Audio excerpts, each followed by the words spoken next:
This is a lightning fisher. One of the many things that set this animal apart from its contemporaries is that 1, it is flightless, and 2, it resembles the baryonychine spinosauroids of our timeline. And it also has quite a unique biology, life cycle, and ecology.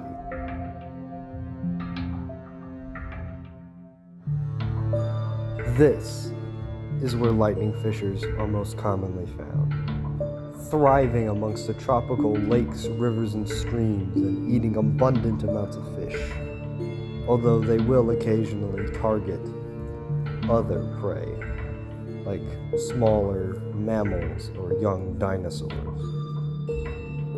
Interestingly, however, this is not a dinosaur.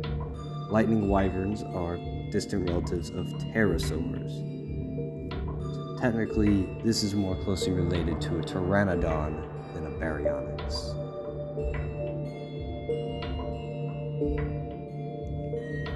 Lightning fishers, interestingly, don't use their lightning to hunt.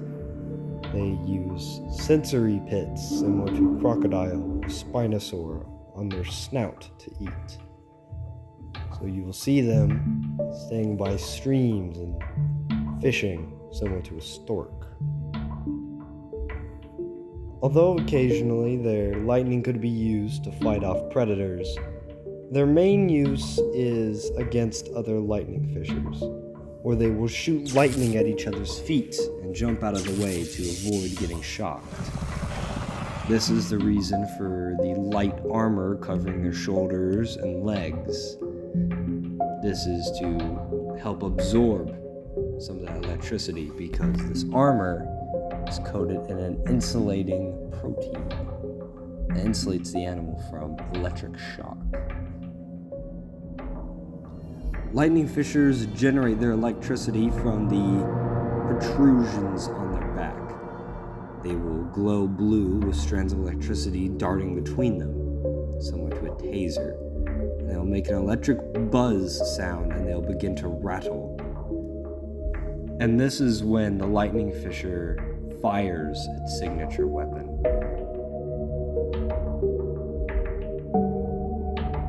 Human interaction with this species is rare, although humans do sometimes view them as a sign of good luck, because if a lightning fisher's there, the fish populations are good. However, humans could always hunt the land animals. The same could be said with the lightning fisher. So they really have no reason to combat each other, and normally just avoid one another. Although a small band of warriors could, in theory, kill a lightning fisher, and a lightning fisher's lightning bolt would fry a human's nervous system within seconds.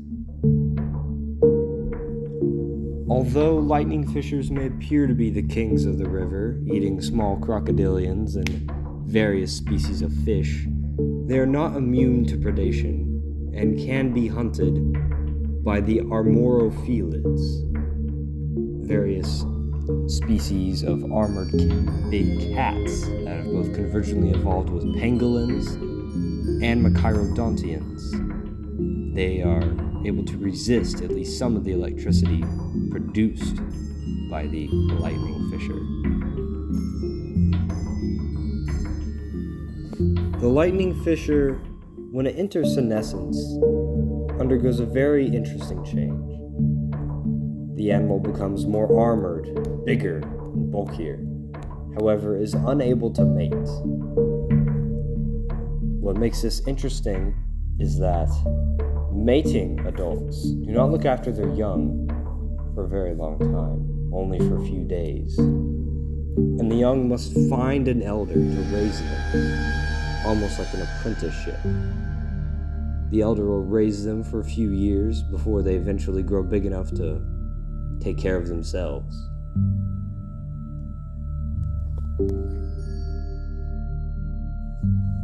They will enter senescence at around 25 and live for about 3 to 5 years, having around 2 or 3 batches of apprentices before dying of old age or simply being too weak to fight off a predator.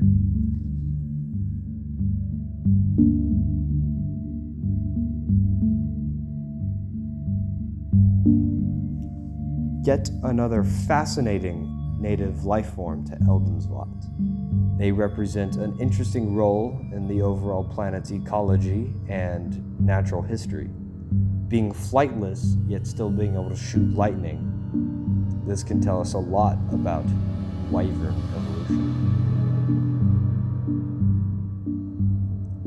It is also interesting that many of the flightless wyverns are only found in Africa, are still rare, due to Africa's isolation from the rest of the globe.